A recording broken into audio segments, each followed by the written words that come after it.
Now, unless you live under a rock, which I always thought sounded kind of cool. It'd be cool to live under a rock or live underground, a little hobbit hole. But unless you live under a rock, there is an election coming up, and early voting is in full swing, and many of you have voted already. And if you voted and you didn't post it on social media, well, you did it wrong, I guess, because you got to let everyone know that you voted. I want us to vote, and you don't need me to tell you to vote. Everyone from Jimmy Fallon to the newscaster to your mailman is telling you to vote. I don't need to tell you that. So as a pastor, let me tell you this. Trust. Not trust in who you vote for, but trust in the King of Kings, Lord of Lords, the first and the last, the Alpha and the Omega, the great I am, the creator and sustainer, rescuer.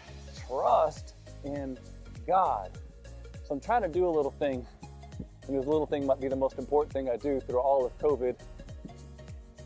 What if I read the Bible as much or more than I look on social media? What if I read God's word more than I watch the news?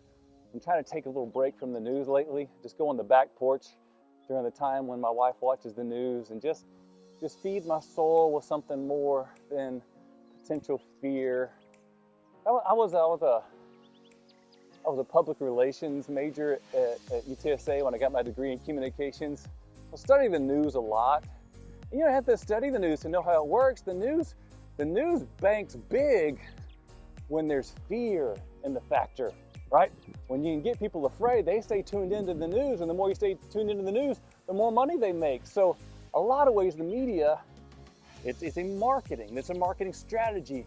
And so they're not gonna soft pedal the fear stuff. They're gonna hit it hard. They're gonna double down on fear. And so I realized the more I watch the news, the more anxious I am. So I want to trust in God, the one who says,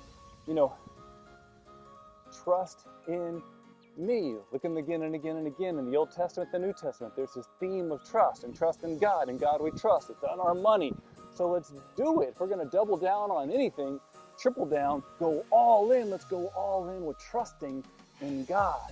And He will give us this day our daily bread. And sometimes I wish, God, can you give me a year's supply of food just right up front so so I know that I've got enough for a year? No, it's a daily thing. It's the same way with our anxieties. We take our anxieties to God on a daily basis. So we're trusting in Him on a daily basis. Kind of re-upping on a daily basis. Give us our daily bread.